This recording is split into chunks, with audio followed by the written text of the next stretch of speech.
Hey everyone, my name is Hunter here at Weather on the Go on this Sunday, August the 17th, 2025. Today is National Pineapple Juice Day. I can't ever recall ever drinking pineapple juice, but that definitely sounds like a nice fruity drink for a hot summer day. And that's exactly what we have for today, and we're going to talk about the high heat and humidity across the United States. We'll touch in on Hurricane Erin and give you the latest updates on the track, intensity, and impacts the system could bring to the United States and surrounding areas. And we'll look at the long-range forecast in the video after that. So stick around throughout the video. If you like straightforward, informative, accurate, and reliable weather coverage, life-saving weather coverage, make sure to subscribe to my weather channel, as we do on active days, 2-a-day videos, one late morning, early afternoon, such as now, and then another one in the evening. Or if it's not as active, we have one-a-days. Again, we have daily weather forecasts. So make sure to subscribe to my channel. Like the video, give it a thumbs up if you enjoy it throughout, and share it with a friend, family member, and on social media. I definitely appreciate that as well. Now let's take a look here at our current alerts map, because you got to see a lot of orange on the screen, and that means we have heat advisories across the Mississippi Valley. Big cities in the mix here: St. Louis, Memphis, Jackson, all the way down into Little Rock, Shreveport, and Monroe, stretching back into Dallas, Fort Worth Metroplex, Tulsa, and near Oklahoma City. So a lot of big cities, millions of people at risk for high heat and humidity as we go through the rest of the day here today on your Sunday. So let's take a look at that. Big ridge of high pressure across the Mississippi Valley, up to 594 decameters, which we've seen it stronger this summer, but it's still a pretty strong high pressure system, and that's promoting well above normal temperature anomalies on this Sunday afternoon across the Mississippi Valley, and even extending eastward there toward the eastern seaboard, where temperature anomalies are 15 to 20 degrees above normal here for today. And we see those highs this afternoon, and you see here in the brownish colors, those are the low and mid 90s. And then where you start to see the white showing up, or the gray, that is where we see upper 90s and low 100s across the central and the lower portions of the Mississippi River Valley.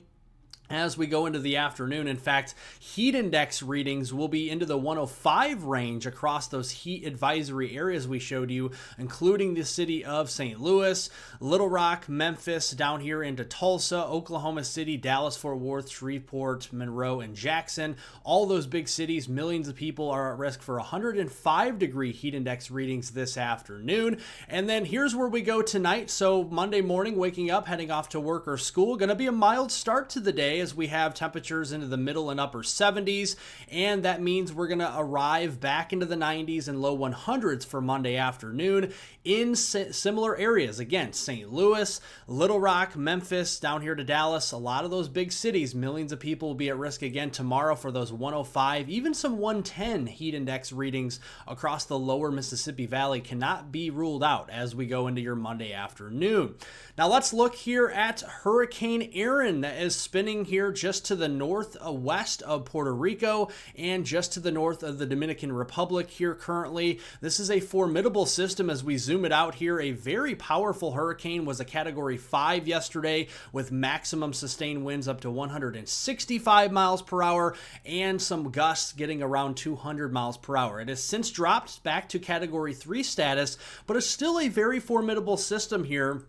And here is the latest intensity. Right now, again, a Category 3 hurricane, maximum sustained winds of 125 miles per hour. It is starting to turn northwest, so it's moving west-northwest at 13 miles per hour. The National Hurricane Center continues to forecast this system being a major hurricane, so that means a Category 3 or stronger, going up through Wednesday morning at 8 a.m. as it crosses between South Carolina and Bermuda, and then still remaining a Cat 1 or 2 hurricane through Friday morning at 8 a.m. as it's well offshore of the New England coastline of the United States. So that's the latest track as we see it here from the National Hurricane Center.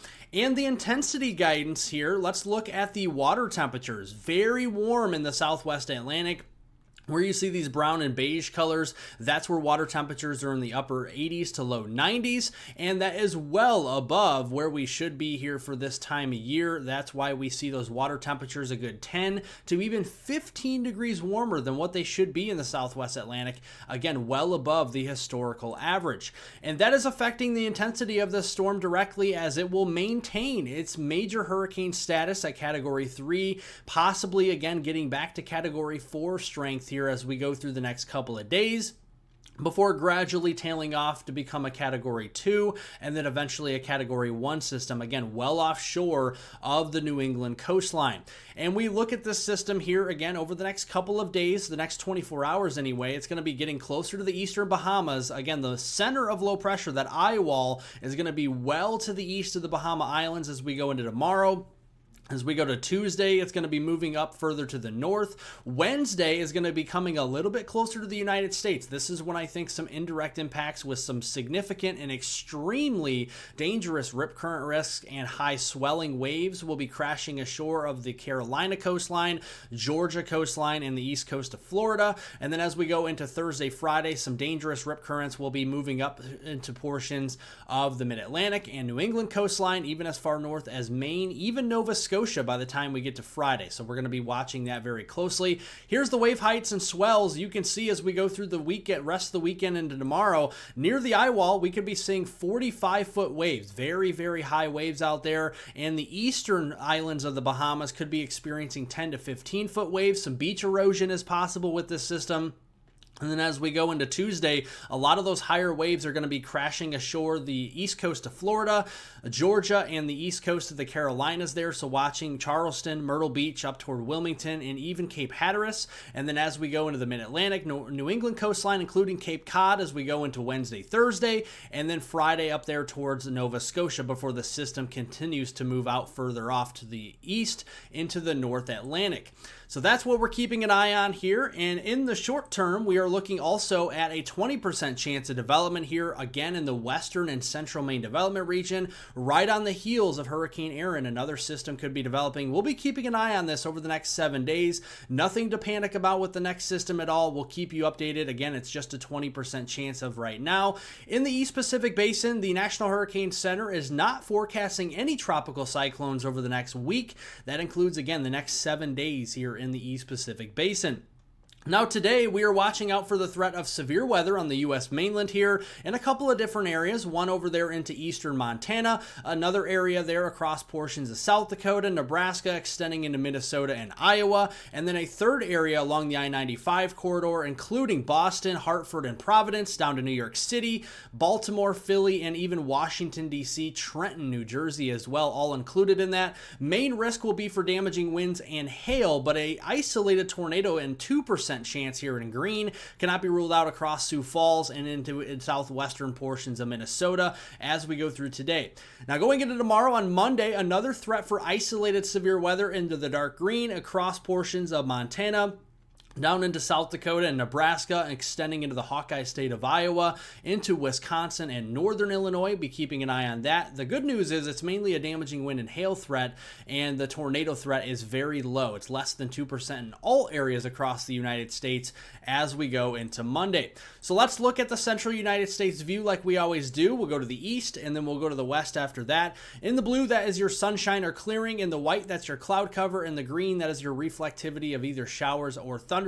So here at noon, we got some showers and storms up there into the Dakotas and Minnesota. Some of those could be bringing some cloud to ground lightning as we go through the next few hours. And then we'll just see isolated storm coverage developing up into the upper Midwest and Central Plains as we go into the later this afternoon and into the evening hours, and we're watching a couple areas here into eastern Montana, but also some stronger storms that could develop across South Dakota, extending into Minnesota, bringing a strong wind gust risk and some hail. Isolated tornadoes cannot be ruled out in those areas, again, near Sioux Falls, extending into southwestern Minnesota. And then as we go into overnight, this is going to turn into more of a heavy rainfall threat as it extends further east into the Des Moines metro area, Rochester, Minnesota, and La Crosse. And then as we go here into the day on Monday, additional storms for before rush hour could actually be impacting areas like Milwaukee, Rockford, and Chicago, including southern and southeastern Wisconsin, northern and northeastern Illinois.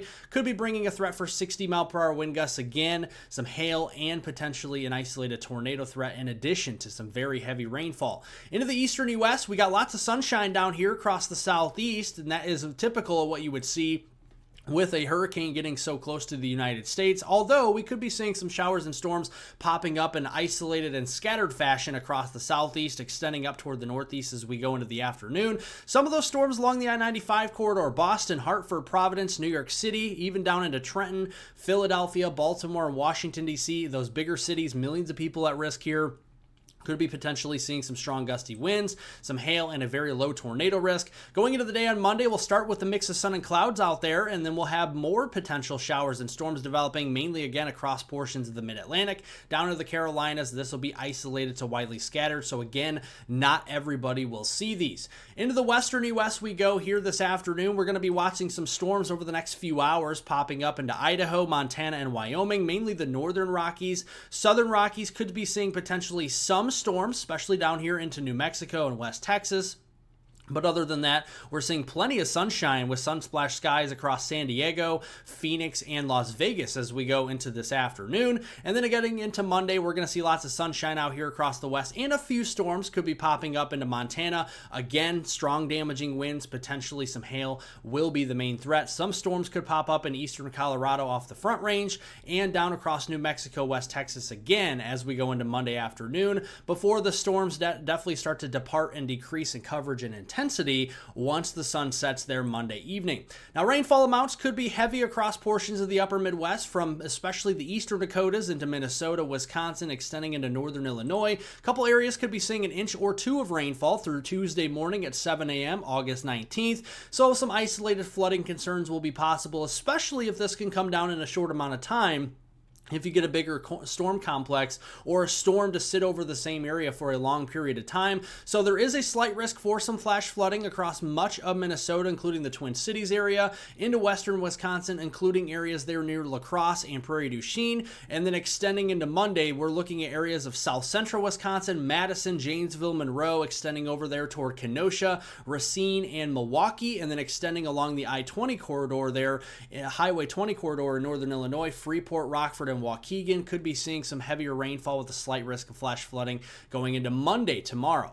And then looking here at Tuesday, August 19th, a general thunderstorm risk. This is your garden variety storms, your everyday type of storms. No severe weather expected across the United States there on Tuesday. So that's certainly some good news. Although as we extend throughout the week, our warmest of temperatures will be across the western U.S. between Tuesday, August 19th and Sunday, August 24th. A little bit warm at times across the east, but it's going to bend a little bit near normal as we go deeper into the week. Precipitation is going to be a little bit above normal as well, deeper across the south and into the southeast, and up into southern Canada where the main storm track is. If you're in the upper Midwest, the Ohio Valley, and the Northeast will trend a little drier between Tuesday, August 19th and Sunday, August 24th. Again, that's because a hurricane is into the southwest Atlantic, which tends to give us a little bit drier weather into the northern and northeastern United States. So extending into Tuesday, we got some rainfall out there. Again, more isolated storm coverage. Wednesday, we got the same deal. Main storm track, though, is across southern Canada, so that could bring some heavier storms there across Saskatchewan, Manitoba, Ontario, and up near the Hudson Bay. And then as we go into the weekend, maybe some isolated showers and storms as a strong cold front comes through. And this cold front, my friends, could bring some very nice weather. But ahead of that, again, we're seeing some potentially heavier rainfall. Southern Canadian prairies, Alberta, Saskatchewan, Manitoba, and Ontario, extending over into western Quebec and up there near the Hudson Bay. That's where the heaviest rainfall will be. Otherwise, the deep south and into the southeast, especially the western and central Carolinas, could be seeing some heavy rainfall in the order of about 3 to 5 inches as we go between Tuesday, August 19th and Sunday, August 24th. Now, we mentioned a strong cold front. That cold front is going to be plunging southward as we go to the end of next weekend on Sunday, August 24th, and into the following Monday, August 25th. And that's going to bring some cooler air, even some fall-like temperatures to the United States here, with temperature anomalies by the upper Midwest areas near Bismarck, Fargo, the Twin Cities, La Crosse, Green Bay, and down towards Chicago, Detroit. That could be 20 degrees below normal as we go into the start of the following week. So it'll start to feel a lot lot cooler with high temperatures into the 70s and low temperatures into the 40s and 50s across this region, whereas the western United States will remain pretty warm, especially up toward the Pacific Northwest. Boise, Helena, and Billings, extending back toward Portland and Seattle, going to be very warm as we go towards the following week there. Thank you all for watching. If you like these straightforward, informative, and life-saving weather updates, make sure to subscribe to my channel. We do daily weather forecasts here. Like the video, give it a thumbs up if you enjoyed it. Share it with a friend, family member, and on social media. And always comment in the comment section down below the video. I'm here 24/7, all day, all night to answer any and all comments, questions, and concerns that you may have. Thank you all for watching. Thanks for the support, everybody, and have a wonderful and safe rest of your Sunday out there.